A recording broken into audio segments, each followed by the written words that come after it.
Well, good morning, everyone.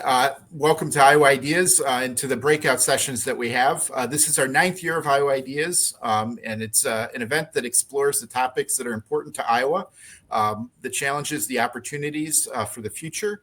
And this is the first of 2 great days of discussion. And so a special thank you to ITC Midwest for their sponsorship of Iowa Ideas, and to our many sponsors that help make this possible. For those who may want to ask questions during this, you're able to submit questions up to the panel using the Q&A box or in the Zoom chat, and we'll work those into the conversation. I'm Zach Kaczarski. I'm the executive editor at the Gazette, and I am joined by a great group of panelists this morning.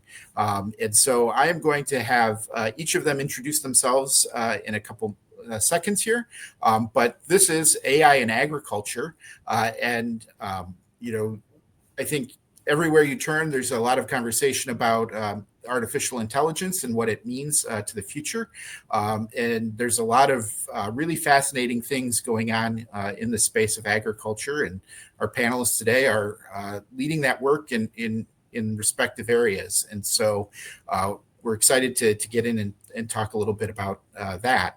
Joining us, Carlene Negus at Iowa State, Dr. G, who just off camera said he has the longest last name at Iowa State University, a title he is cherishing, as well as Matthew Carroll with the Iowa Soybean Association. And so, Carlene, we'll begin with you if you want to speak a little bit about what you're doing, and we'll go from there.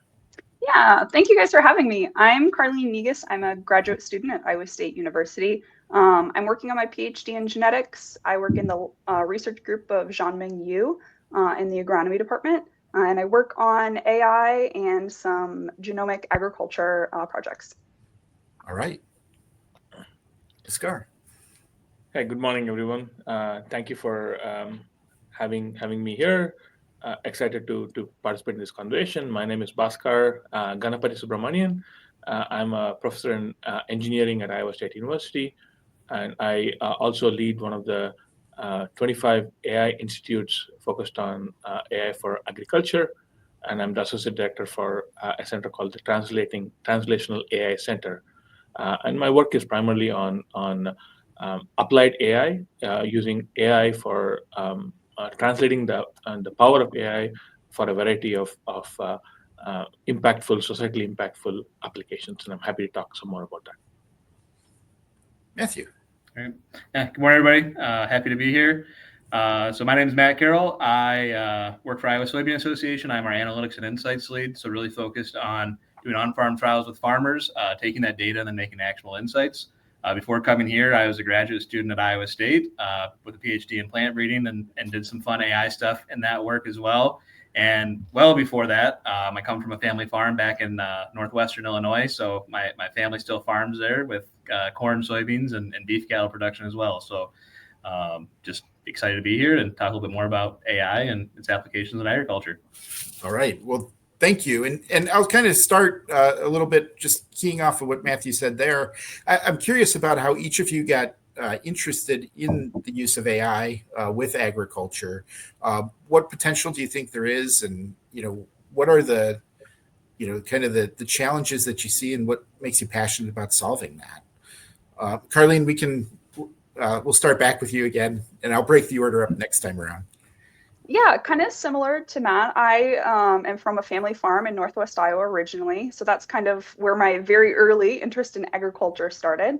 But in terms of AI, I really became interested with the start of my degree here at Iowa State. My advisor was kind of like, so what are you interested in? And, AI has been a hot topic for a couple of years. And so I mentioned that I might be interested in it. And he actually had an opportunity to write a paper for a journal related to how AI was being used in crop improvement broadly. And he's like, here you go. Why don't you write this? And I kind of had to learn a lot of information on the fly. But it was a really good opportunity for me because I could kind of write it from the perspective of someone who didn't know a lot about AI at that point, and kind of became more of an expert through that process. All right. Scar. Yeah, so I think I come from the exact opposite end of the spectrum as Carleen.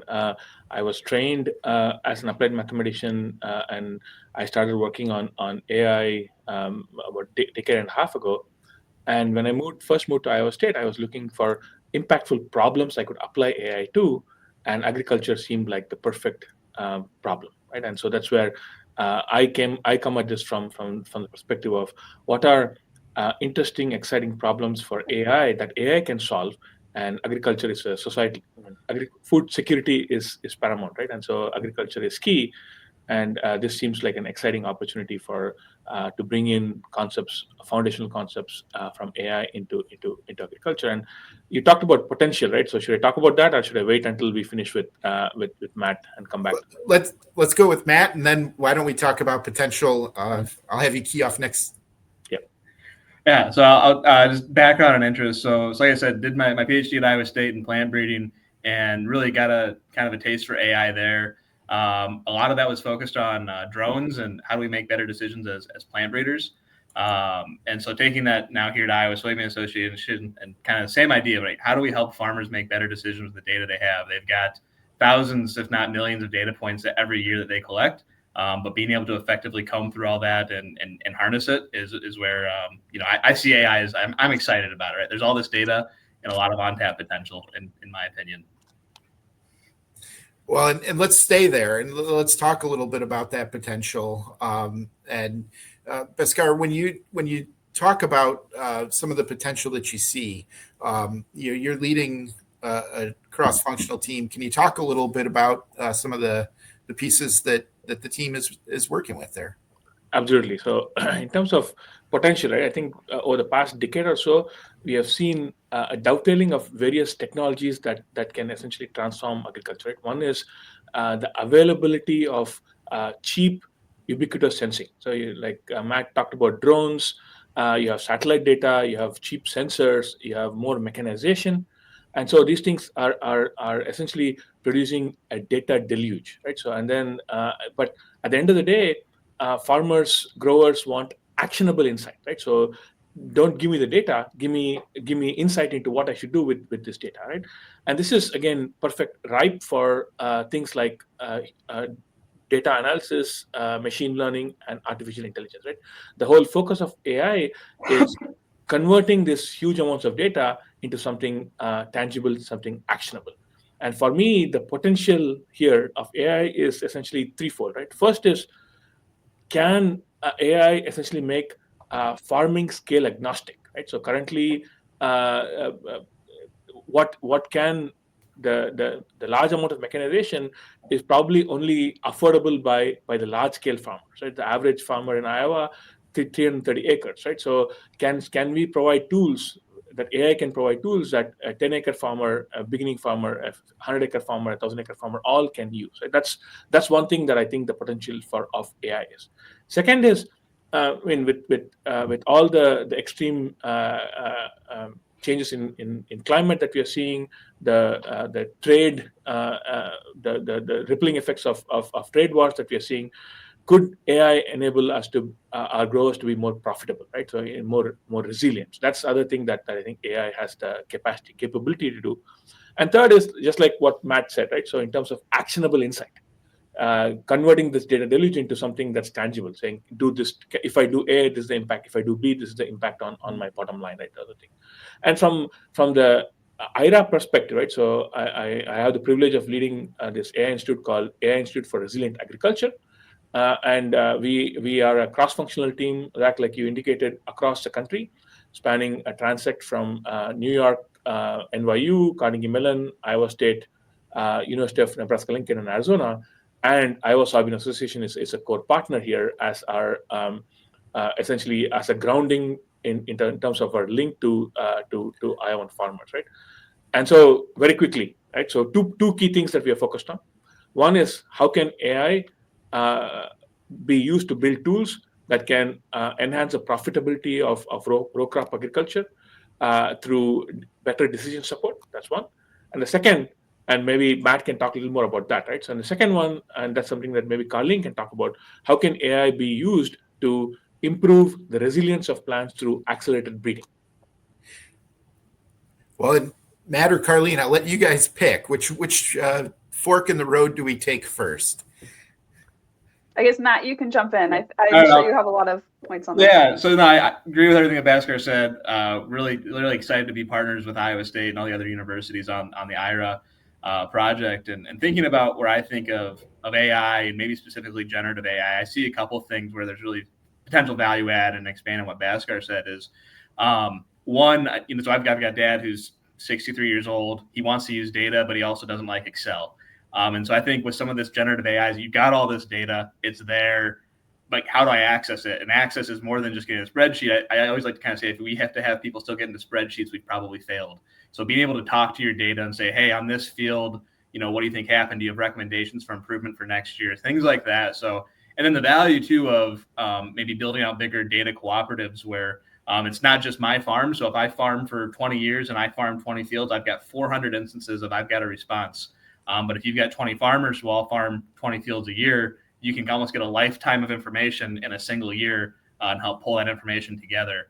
And really with AI, right, it's data hungry. So the more data you have, the more potential you have to have better impacts across, locations, whether it be regionally specific or more Iowa specific. And then the other thing I think about with AI is, so precision ag's been around for a long time, right? We've had really good GPS RTK technology for a really long time. And the promise of precision ag has been is that we'll know we can put products, whether it be fertility, pesticides, whatever it may be, exactly where we want them to be. But the problem has always been as well, I know how to place them and I can tell it where to put it, but I don't always have a good algorithm or a good way to estimate what is my crop need. And so you're going off of pretty general recommendations, which are good. But hopefully as we get more data, better algorithms for recommending fertility and other things like that, we can use that precision ag to then place the right amount of product at the right time, right place, things like that. Yeah, I definitely agree with my other panelists. I think that decision support tools is really the area where AI is going to shine for farmers in the next coming years. I think giving them one more expert kind of in their toolbox to inform on farm decisions that they're having to make is really part of the great thing about AI. It's accessible by lots of people instead of one single expert. I'll also circle back to a point that Bhaskar made about developing climate resilient plants. I work a little more on the plant breeding side of things in terms of AI. And I think AI models have the ability to be extended in this context to make predictions under diverse scenarios. I think especially the things that I work on, if we think about the plant breeding cycle, if farmers have a new problem this year, if breeders have to start from kind of zero on that problem, it's going to take 8 to 10 or even more years for the plants that were developed for that problem to finally arrive in fields. I think AI models for plant breeding specifically present the opportunity to shorten that cycle so that farmers can have solutions to some of the problems that they're seeing, hopefully faster.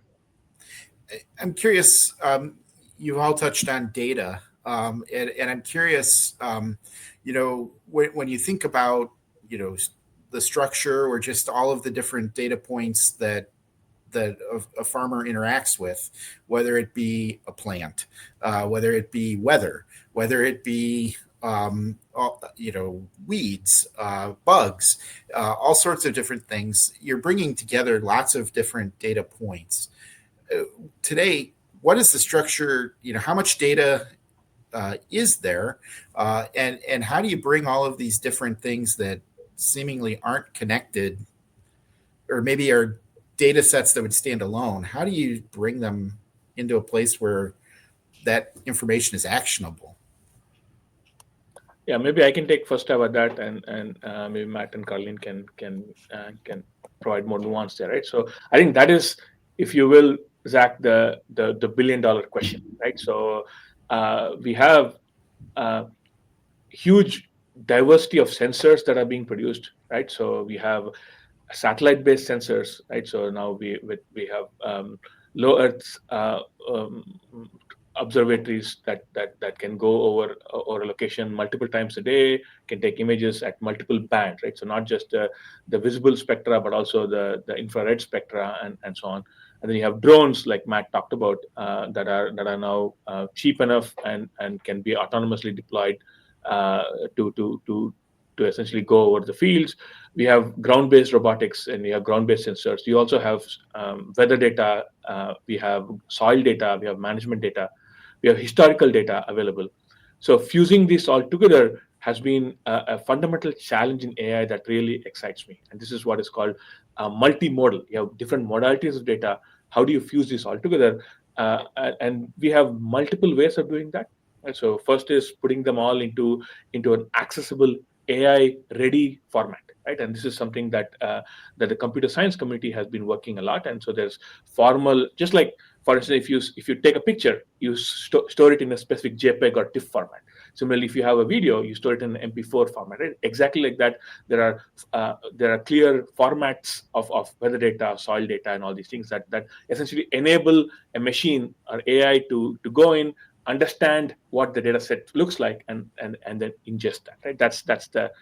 That's one of the key things, right? And then once you have this data in an AI ready format, then you can go essentially nuts in terms of very creative ways of assimilating this information, right? Think in terms of large vision language models, right? So if you go to your chat GPTs, your llamas and so on, you give a picture, that's one modality. You can ask questions about the picture, that's text, right? It's in the exactly same way. You have satellite data, that's one modality. You have drone based data, that's another modality. You have weather data, third modality. You can ask. Well, you can train a machine learning model, AI model, to essentially integrate various features of these, right? So I have more to talk about, but I'll let my other panelists also give their nuances. Caroline, you can Yeah, go first. I might jump in. Talking about different data modalities, I think is a good lead in to kind of what I focus a lot of my projects on. So I work mostly with genetic data, which is a little different than what a lot of computer science fields work on, like Bhaskar was talking about, lots of different sensors. But the type of genetic data that breeders work with is pretty unique to their kind of field of research. And that creates a lot of problems when it comes to feeding this data into these AI models. And so I've been working on ways to try to, how do we update some of the approaches that come out of the computer science space in order to capture the biology that's going on in the data that is representative of these plants in the field. Additionally, I think kind of in my space, one of the like limiting factors right now, we're generating a lot of data from sensors, from genetics, but the in-field data is kind of our limitation in terms of like real observations that we're confident are correct, often collected by people or, in your combine. I think that's the limitation of scaling some of the plant breeding models right now, at least in the public sector. I think there's a different reality going on in the industry sector who often have more collaborations with farmers. And so I think if we can, somehow leverage the data that exists out there for in-farm data in conjunction with more biologically informed methods of representing data to these models, I think that's a big challenge. And if we can solve that, we might generate some better approaches to these plant breeding AI models. Yeah, no, I agree with everything that Caroline and Bhaskar said. I think on the farm specific side, there's plenty of data out there, but kind of like I'd mentioned before, is just getting it all together in the same metadata, same standards. Just different. You might both have a combine, but different brands are going to have slightly different outputs, and that's pretty solvable with AI. I think with being able to figure all that out. But then the last thing is probably just it's building the trusted relationships with farmers so that farmers have been told, and rightly so, that their data is really important, and it's a key component of their operations. So you want to protect it, and so you don't just give it away to anybody, right? So building a trusted resource where you're willing to share it, but then also developing things like decision support tools where what you're getting back is worth the time and effort of sharing data with entities such as Iowa Soybean Association or Iowa State.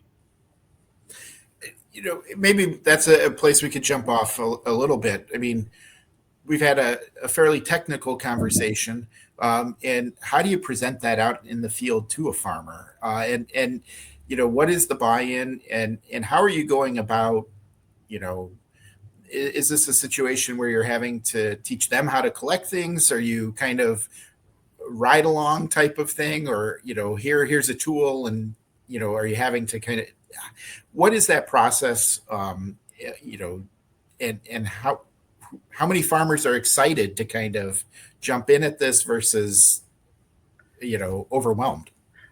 I'll maybe start, and then you guys can jump in. I think farmers aren't just one group. Like any technology, there's a technology adoption curve, and I'd say our farmers follow that curve as well. We've got early adopters who I almost call them cheerleaders for AI because they're super excited about it, and they're ready from the word go to try something out. And then you got folks who are maybe a little bit more hesitant, want to see what it can do. But what we've really found is that if you go and say, "Hey, what do you want to do with AI?" you kind of get blank stares because it's still pretty abstract. But this is a plug for the insect and weed ID app. But if you can take a tool, get that minimum viable product out to farmers and crop advisors to test out, feel, try on the hands, they'll give you 10, 15 different avenues of things that we don't think about that maybe they could utilize. And say, hey, if you really want me to use this on my farm, I need to have this functionality, or can you add this, or have you thought about using it this way? And so I think really, once again, having that trusted relationship with farmers that we do on-farm research with really opens up the door to say, hey, we've kind of got this early stage technology. We know it's not what we want to be the final product, but we want to get your feedback. So go out, try it out, and let's see what's going on. So yeah, it's been fun. So I'd say we've got a lot of folks who are excited. Some folks who we'll wait and see, but not unexpected with any technology adoption.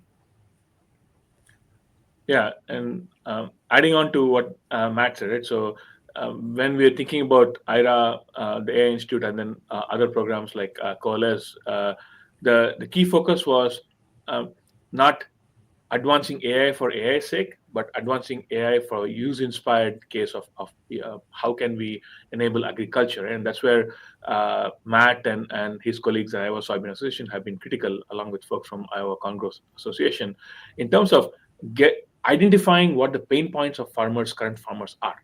Right? And that is what essentially drove our AI developments of building digital twins and building this insect app and the weed app and other decision support tools.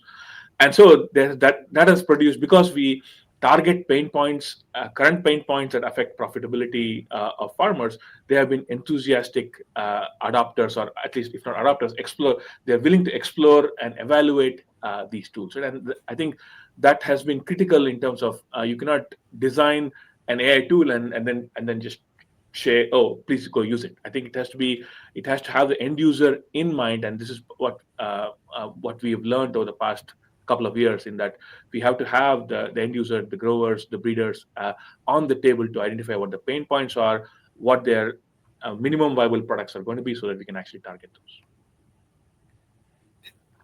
Yeah, maybe I'll touch on the data point that you mentioned. I think in terms of collecting on-farm data, I think we have the ideal, and then we have the realistic scenario. Of course, it would be ideal if we could get all farmers to collect the data in exactly the same way, but I think that's pretty far from the reality when it comes to all the things that farmers have to juggle. I think what we can do, what the key thing here is collecting as much documentation about the data that you're collecting as is possible and reasonable for given farmers. I think when it comes to AI, how much data we have is a lot more important than every data point being, minutely down to the same exact field conditions or management decisions. So I think if we can, like the other panel said, stay plugged into what farmers need, work with them with the data that they can provide to researchers and AI specialists, I think that's probably the path forward for a lot of these topics. Matt, I think you mentioned first the bug and insect app, and I don't want to kind of leave this point without maybe speaking a little bit about what that is, where it's at in terms of deployment, because you just in preparation for this panel discussion, I found that fascinating to see just the recognition ability and just starting to think about what's behind the scenes there, how you're recognizing plants or how you're recognizing insects. can you guys talk a little bit more about what's gone into that and where that's at in the hands of farmers right now? I'll let Bhaskar. No, go ahead, Matt, please. Yeah, so I mean, it's I'd say it's we've got it out to some farmers for testing and have gotten really good feedback. But like I said, we've also had a lot of feedback of like, hey, have you thought about this? Example being just okay, I've identified the weed, but take the next step of some additional management or looking up herbicide labels. Right? There's a lot of different herbicides out there with the same modes of action. So identifying what products help with controlling what problems you have. And like I said, have had really excited farmers. Farmers are really excited about it. Had a couple of agronomists who tried it out as well, very excited about it. But also, it's a trust but verify approach. I don't know many farmers who just adopted technology 100%. So it's that progression of we'll try it out this year, we'll come back again next year and try it out. But so far, really good responses and really good responses on things that we can take back to Bhaskar and his team to continually improve it and make it more relevant for the farmers that we're trying to serve. Yeah, and if I can add to that, Zach, and stop me when if I'm talking long, right? So one of the key pain points that Matt and IO Soybean Association were able to identify was this notion of pest pressure, right? And so usually you follow rules of thumb that you've learned in that at this time of the year you spray broad spectrum across the whole field, and that has implications in terms of profitability, but also how much chemicals essentially flow out, run off into your water streams and so on.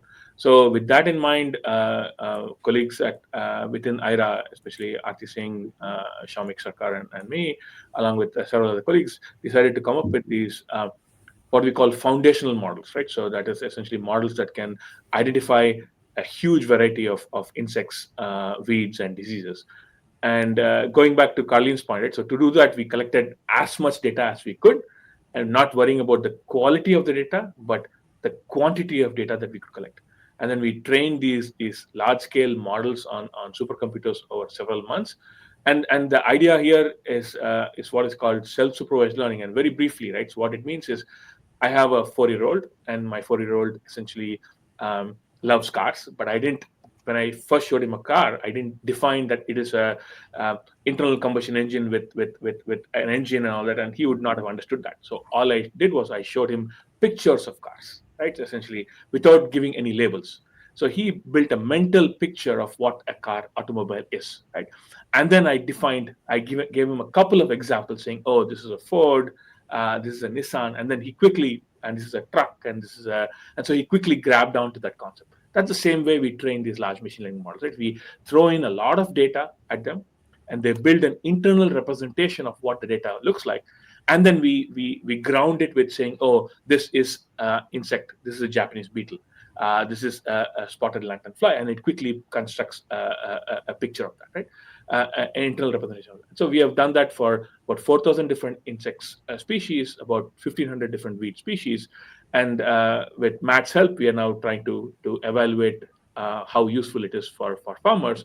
And the outcome was it's super useful, but then they just like Matt said, so what? What is the next step? I identify a weed. What do I do after that, right? And so that's where we have the identification, we have the localization, saying identifying the hot spots of weeds, and then figuring out what to do next. And that's where we are trying to integrate these language models, these chatbots along with this, so that, like Carlene said, this is the one more expert in the loop of the farmer that they can have on their phones. It's fascinating just from the standpoint of a bug doesn't look the same in the different stages of life. So even identifying a bug could have 7 different stages, lots of different looks, and the same for a weed.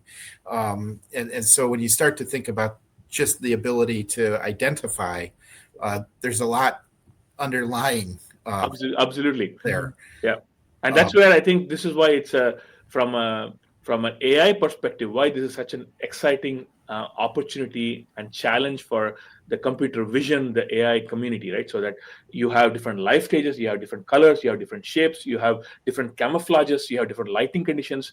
The number of challenges just exponentially blows up, and coming up with robust solutions is perhaps a very challenging and interesting problem. We have a question from the audience, but Carlene, I wanted to kind of ask, you're working in a space where maybe there's proprietary information or sensitive information about the genetics in a plant, and I'm curious about the openness of groups to kind of work in that space, especially as you're in the early space. What is that like? How are you navigating that? Yeah, that's kind of related to what I was talking about a little earlier with the difference in reality of people working on these projects at like universities in the public sector and people working on them in industry at different seed companies and other industry organizations. As someone who is working at a university, I think we have the challenge of there's much fewer data sets that we have to work with in order to try to build these models and like solve these problems, at least in terms of genetic data and the corresponding field information. So it kind of boils down to you have a lot of people working on the same data. And so it's hard for us to understand how representative our models are in terms of like the wide variety that exists of different plants that have different, backgrounds and different parentages. And so I think one thing in terms of that, and it will improve in the future. Obviously, we're kind of in the big data age. Lots of different people are working to generate more data sets that have lots of data. But I think that's kind of the bottleneck at this point. And perhaps one of the reasons why some of the topics I'm working on have kind of had like mixed acceptance in terms of they work well, but maybe not necessarily better than some of the approaches that were designed for small data sets. And I suspect that's probably a limitation of what the information that we have available, and it could change in the future. Mm-hmm. Zach, can I add? Yes, absolutely. A thought to that. I think Carlene hit the nail on the head in terms of there's data available, but the interest, enthusiasm, and the bottom line in terms of sharing this data is the question, right? And so, from a technical perspective, people have been working on methods called federated learning and privacy preserving learning, right? So essentially machine learning algorithms that say, I have some data, say Zach, you have some data, Carlene has some data, Matt has some data.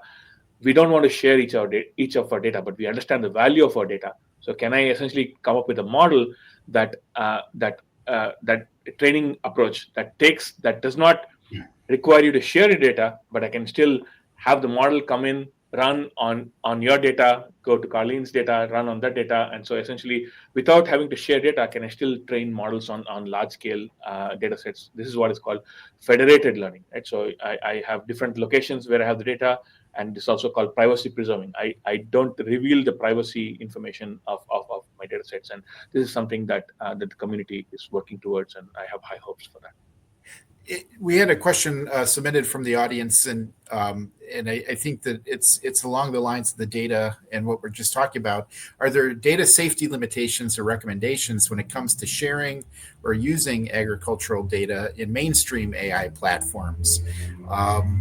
What should folks be aware of? And maybe if they are interested, I would say this may be an extrapolation, but how do they get involved in some of the work that you all are doing? I'm going to put the quick plug and hand it over to Matt, right? So as part of one of the things that we're thinking about a data co-op that's precisely that essentially safeguards the privacy of a grower's data, but just like Carlene said, aggregates huge amounts of data across multiple farmers, essentially to increase the power of AI. But with that, Matt, you want to? Yeah, so I think what we're trying to put together here is a data cooperative, right? And it functions very similar, or the goal would be that it functions very similar to a traditional cooperative that's maybe more focused on ag inputs, where there's a shared vision of the folks who are participating, which is I want to be able to use my data to make better actionable, do more things with my data in the field, right, and make better decisions. And with that, there's that privacy preserving aspect With that group, we'd be universities and the Soybean Association. So, we're not for-profit entities. We're not trying to sell the next thing. We're trying to provide benefits back to the farmers. With what's currently available and out there, this is my shameless plug for give me a call or give Iowa Soybean Association a call, and happy to talk to you with more technical details and talk a little bit more deeply what we can and can't do right now. But then for anything that's publicly out there, just assume that if you're putting data into an AI model that's publicly available, they're getting it in some way, shape, or form. And if you're fine with that, that they may be able to utilize it. And if you get a benefit from it, I wouldn't say don't use it, but just be aware that if you're putting data into a model, they're going to be capturing that on the back end in some way, shape, or form, and it'll be, out there. This is maybe an extension too, but you're relying on citizen scientists to some degree out in the field. How do you go about how do you see, training evolving to kind of help grow the number of people that are able to, actively participate in a data co-op? There may be folks that are out there that just, they don't even know. How do you envision kind of democratizing this and making it accessible to more? I'll start, and then others can jump in. But one, I'll always come back to it's building trusted relationships, right? And how Iowa Soybean Association does that is we've got a group of field staff who are both research, conservation agronomists, and conservation program services managers who build these relationships with farmers. Help become a trusted resource with the data they do have, but then also build that relationship and trust. We're saying, hey, we're going to try something new, and we think that this is going to be a benefit to you, but we're going to need some help from you. The nice thing on the citizen science, at least with row crop ag, is for the most part you've got spatial data that tracks applications and things like that. And for the level and scale that we want to do it at, there's not a lot of in field, I need to have very specific measurements, but having that large volume of data that's digitally collected makes it so that we need to be able to get the data in. And then on the backside with Bhaskar and his team and other folks, we can kind of do the curation and put it together. And then the other thing is with our research agronomists on our research trials, they are going out and taking very specific measurements to help, understand that data a little bit better. So we'd have a smaller subset potentially of data that has maybe a more higher resolution information associated with it. But then hopefully with, the volume of data that can help also inform maybe some other things that we're seeing where we don't have as good of notes on it. And adding to that, right? So thanks, Matt. I think, Zach, you talked about citizen science. I think AI in ag offers an exciting possibility, right? So AI brings in quote unquote a coolness factor in some sense, and so this allows us to, and we have completely on trying to harness that cool factor in terms of encouraging more citizen science and encouraging this intersection of AI and ag to multiple ways, right? One thing is the Iowa State University's extension, right? So it does a fantastic job of serving the various ag stakeholders in the state, right? And this is they are at the forefront of how do you bring in AI into agriculture. Second is in terms of there's also different groups, research groups have field days where we bring in interested growers to come in and see what the latest and greatest in terms of AI and ag tech and so on is that. Third is IRA and other folks, right? So have been doing a bunch of work on K through 12 education, right? So we create these insect apps, we create these weed apps, we have the 3D printed stuff. We go out to forage to elementary schools to middle schools, and then we excite them about the possibilities of at the intersection of AI and ag, right? And this is something that we are very passionate about, very proud of. And this essentially brings in more citizen science, right? So you say, oh, here's an app, go take a picture. And then here is where, and you get a badge if you identify something new. And then along with taking pictures, you understand how AI works, you understand the pros and cons of AI, and you understand something about agriculture. And then maybe you come to Iowa State and for your undergrad. Right? Yeah, I think my fellow panelists have covered this pretty well. I'll just echo the point that they have already made. of making sure like the value is clear to the people who were trying to open this to be citizen scientists. I think if they can see how their contribution is being made to make some of these approaches better, I think that's where a lot of people become more willing to participate. I'm also curious if, from the other perspective, though, too, if this becomes proprietary, or functionalities are only on certain machines or other things, then it's going to, maybe it's going to cost more, or it's going to not be accessible to people. And Bhaskar, I think you said right at the beginning, opening this up to everybody. How do you, from that angle, if you've got people on board, but also how do you keep, some of those other folks that maybe could leverage this and run from, keeping, people out? Yeah, I think that's a great point, Zach, and that's a point that we think about deeply. We struggle with in some sense, right? And so, what you're talking about is there a moat, right? If a company is able to build a moat that will prevent essentially other people to get in on it, and that has been the goal of every company, right? Every company, not just in AI but everything else, right? But I think AI is unique in that there's been a growing community of people who believe in the open source movement, right? And so this is something that we believe strongly in. All the tools that we develop essentially are everything, the insect net, the weed net that we have developed, in some sense has been open for research use, right? We make it publicly open. So if a grower wants to try it out, they are free to try it out and see, evaluate whether it's useful for them. In terms of productification, right? So that's where I think the app by itself is of some use, but then the app within the ecosystem of profitability, and the bottom line, I think it is important for companies to come in, and that's where this public-private partnership is super important, where the tools are created, but then productified into an ecosystem of a see and spray device or of a drone device that goes on and creates a heat map, is where companies have to come in. But I strongly believe that this open source plus the reduction of the moat because of AI will make sure that there are multiple players who are producing multiple equivalent products that then the farmers can have opportunities to pick and choose. And I'm curious, as you're seeing these different things in the field. I mean, Matt, you've kind of mentioned, as they see it, they're sending back, next kind of product enhancements. Has it gotten easier? Have the the evangelists gotten others on board quicker, or does it feel like you're lifting a stone up the mountain, still having to explain a lot of this?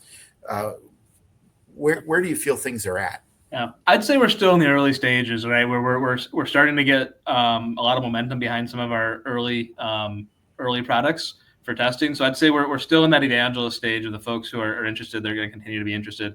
I think that next step, though, as we continue to build out that version 2, 3, 4, is where we'll start taking it to those other farmers and getting additional feedback.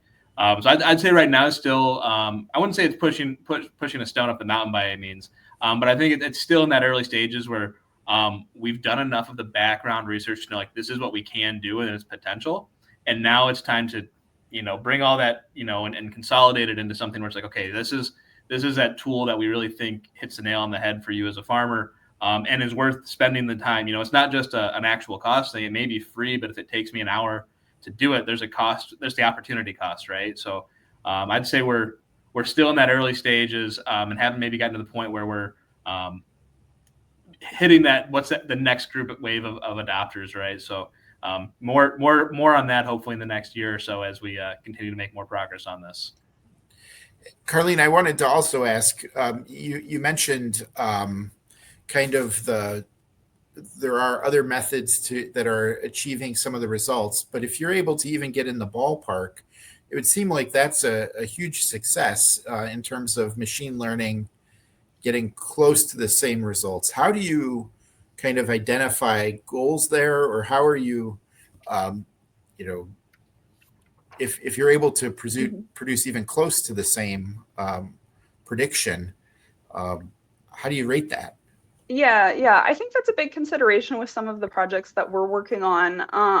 One thing I will say about AI models, they excel under scenarios where you have lots of data and like complex problems, but in terms of like the cost of building these models, they're often greater than some of the like previous approaches that were, perhaps a little bit simpler. They ran with more data, but still performed pretty well. And so in order to justify kind of like um, rolling out these on a large scale, they really do have to be doing better than some of the earlier models. And I think where they will excel will be kind of bringing new value to those problems. I think especially under our highly variable climatic conditions, I think AI models will be an area where they can bring added value in terms of making good estimates, even though you have very variable field conditions every year. And I think as well, I think these models, I think the making them more valuable is kind of going to be the key here. And sometimes we have to rethink how we do things. We can't, follow the same outline of these previous approaches and expect kind of a new approach to do better, even though we're following that blueprint. So I think we need to think creatively about how AI can be really leveraged to add value to these areas. And Zach, can I add a quick statement to that, if you will? I think, Carleen, that's a great point. And that's where I think the need for this AI plus X, right? AI in ag research is super important, and folks like Carleen are leading the way there. In that agriculture, we have been performing agriculture for millennia, right? And so there's a lot of domain knowledge, right, in terms of rules of thumb, in terms of genetic information, in terms of plant growth, crop models. And then how do you integrate that domain knowledge with the amount of data, right? So currently, most machine learning models purely work on data, right? But now, can you integrate this data with this domain knowledge that we have? And that's what we mean by digital twins in some sense, right? So bringing in domain knowledge with this data, and then collecting information on the fly from the field, and then making course corrections and allow you to ask this what if questions that Carleen alluded to from a bidding perspective, right? And that's going to be critical for AI methods to have outsized impact. Well, and the variables, I mean, the number of variables that come into play even there, soil health, weather, just you're at a plant by plant level, and it's fascinating to start to think about collecting data at that detailed of a level. I am curious. You've mentioned the education outreach. How do you see programs like Farm Beats and some of these other things that are kind of just making their way? Are these going to be the things that bring in the next generation to continue to work on these challenges? Because it feels like there's a whole nother industry starting to take shape, or having to understand connection points differently than we have to the historic knowledge, perhaps. I'm going to let my two colleagues who have a farming background actually talk about that. As someone like you who's a city boy, I'll talk last on this side. I can go first. So I think we do have kind of a new wave of folks that are needed to help in agriculture. I'm a farm background, but if we only rely on folks of a farm background in agriculture, we're not in a good place. We need to attract top talent from all industries and from all walks of life. That diversity of perspective is really helpful, and we see it time and time again of different viewpoints, different backgrounds really bring bigger impacts. And then I think about, this is my plug for a new major at Iowa State, the digital precision ag major that's starting, is it this year or next year? But it's a hybrid degree between agronomy and then ag engineering. And it is kind of that focus of how do we use the data that we're collecting and have an impact on the agronomy and output. So I think, starting at that collegiate level, I think majors like that are focused on that hybrid role where, you're maybe still an agronomist, but you're a very technical agronomist, right? You kind of know more about AI or just data savviness in general. And then, I think what Bhaskar's talked about with the K through 12 outreach, I mean, the sooner you can get folks interested and realize that there are fun, interesting problems to solve that have real world impacts, I think the better off we are in ag as a whole to get those folks involved and invested in ag.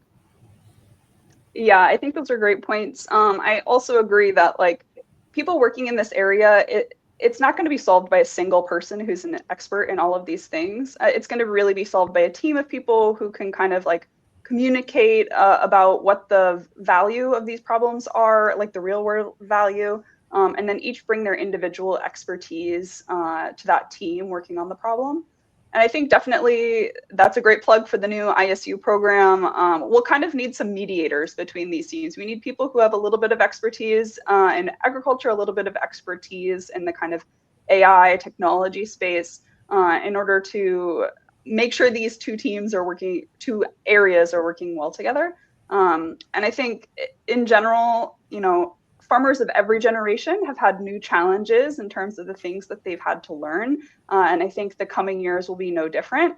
But I think if history is any proof, farmers are really resilient to making the changes that need to happen, as well as preserving the history that's already worked well.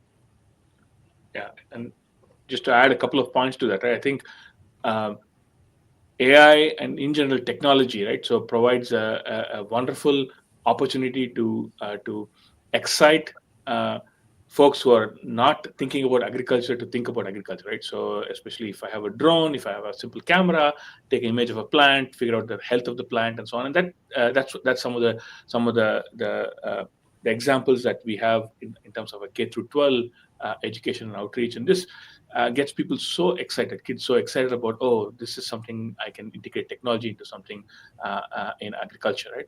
And that's one. And second, in some sense, is this that pipeline, right? As long as you get this pipeline, what Carleen indicated, right? So this notion of generalists, I think with this increased technology and hyper specialization, I think what would be really valuable, at least from an AI and ag perspective, is this notion of generalists who understand a wide variety of concepts, who can serve as essentially the connectors and the translators. And especially now with AI, this will become more and more important, making the case for a liberal arts education even more important. I also wanted to ask, I kind of flew by early on in the conversation, Bhaskar, the collaboration that's going on between the different universities, that, the lab that you're leading. And can you talk a little bit about, I mean, that's different organizations perhaps, but even how that coalition came together to work on this problem, because I think it kind of speaks to the point of bringing folks together from different areas to tackle some of these problems. Absolutely. Yeah, I think this was not, we did not wake up one day and decide to all work together, right? And this is a decade-long effort where we formed a small group. This is a group called the Soinomics team at Iowa State University, and we had the privilege of Matt being part of that, being trained there, and then he's going out and making an impact in the world. And then we slowly grew that, right? So this is within a collaboration between engineers and agronomists. Then that we brought in more data scientists, we brought in some computer scientists, we brought in some applied mathematicians. Then we realized we needed someone to do a bunch of robotics. Then we brought in people from Carnegie Mellon. We said we needed someone who could do large-scale data curation, right? So then we brought in someone from University of Arizona. And then we said we needed someone to do more different field experiments in irrigated ag, right? So rather than rain-fed agriculture, then we got in someone from University of Nebraska-Lincoln. And this is how it grew. And then the challenges there were essentially having this clear vision of where we wanted to go, right? Because it's like herding cats, right? With 35 people, each one had their own thoughts. So we identified what are called moonshots, right? So this is where we wanted to be 5 years down the line in terms of the problems that were identified through Iowa Soybean Association, Iowa Corn Growers Association, in terms of here are the pressing bottlenecks to agriculture now, right? And so these are the 5 moonshots that we had. One was that we have made good progress in terms of weed and insect detection. Other one is in terms of can we identify more resilient breeding strategies, right? So these are the two things. And then the third is the importance, again, in this case of large scale federal funding, right? So this has been absolutely critical to getting this large group together for a sustained period of time to focus on these things. But none of this would have been possible without the initial investment by Iowa State University, the state of Iowa, through say checkoff dollars to Iowa State University, and internal funding from the VPR's office. Well, and Matt, I mean, I think this is kind of an extension, but for the Soybean Association to invest, the checkoff dollars and to why is ISA all in on this? Yeah, I mean, so the research group of Iowa Soybean Association is called the Research Center for Farm Innovation. If I say RCFI, that's the acronym for it. But part of that name, right, it's innovation, right? So obviously a lot of our research won't be focused on what can a farmer implement this year, next year, 3 years from now. But part of it's also being very forward-looking, right? And my predecessor had a very good relationship with Iowa State and built that relationship and saying, hey, AI is here, it's going to stay, and it's going to have an impact on farmers, and we want to be part of that conversation. We want to make sure that farmers have a voice in it. And so that, like Bhaskar said, is we're not just solving problems for the sake of problem solving, but we can identify real world problems that, can have real world impact with applying AI to it. So our goal here at Iowa Soybean Association is helping farmers meet their productivity, profitability, and sustainability goals. And we think that AI is a part of that piece now and going into the future. I'm also curious, we're kind of winding down in the time that we have together, but is there one, kind of thing that what is the most pressing challenge that's on your mind to solving, to kind of moving the ball forward when it comes to AI? Is there, and what is that barrier, and, can others help get past it? Carleen, Bhaskar, I'll maybe let you guys kick it off. Carleen, you can start. Okay. I guess for me, maybe the key thing I would like to see going forward, I think related to one of the questions we were talking about earlier, we need more people with expertise in multiple of these areas working on these problems. I think sometimes, at least in university research, people kind of stay in their lane and work on the things that are familiar to them. And sometimes solving these like cross-cutting problems isn't realistic with one set of expertise. And so I think if we can get people with an agricultural background excited about AI and people with an AI background excited about farming, I think being able to train those people to help solve these problems, I think will be a key piece to having AI be successful in the future. Yeah, and that's perfect segue to what I was also going to say, right? So in terms of, I think these cross-functional teams are critical to solve these wicked problems, and AI in ag in general is a wicked problem, and so a couple of things are needed, right? This cross-functional training, team science. Second is sustained funding, right? So this is and public-private partnerships are critical to push down. Third is, if you want to do AI in ag, I think data and computing are again critical to having access to this. But then these are the essentially in some sense the operational problems, right? But in terms of the technical large scale problems, right? So adoption. How do we encourage more adoption of these tools? And that means bringing economics into play, figuring out what is the bottom line. And as long as a clear value proposition to farmers, right? So then they are going to be early adopters or adopters of these tools. But in more general, right? So how do we make these robust, right? So how do you make these tools robust so that they are resilient to failures, they're resilient to various weather, illumination, and all these things, right? And then coming up with easy to use tools, right? So if it requires reading a 50-page manual, more often than not, they're not going to rely on this, right? So how do you make it easier for people to adopt this, right? So. Yeah, I agree with all those. I think you guys hit everything I would say. I think, the building the relationships, right? All the AI, the operational stuff, I'm very confident that we've got folks who can do it. It's the financial, right? We know that this year, in particular, margins are tight for farmers. So investing any additional dollars is something that's probably not on the horizon in this year. And so always just being aware of what's the cost to do it and what is the true benefit. And then, building the trust, right? Of it's worth the time and effort to share your data with what you get back from those insights. Awesome. Well, I appreciate the insights of each of you. This has been a fascinating conversation, and I think it's really interesting to see the different pieces and, frankly, the collaboration that's here.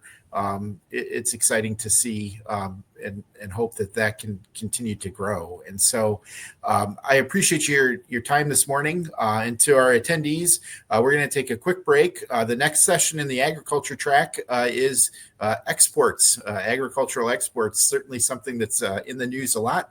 And so appreciate everybody's time this morning. Thank you all for a great conversation. This has been really interesting. Thanks, Zach. Thanks for having us. Thanks.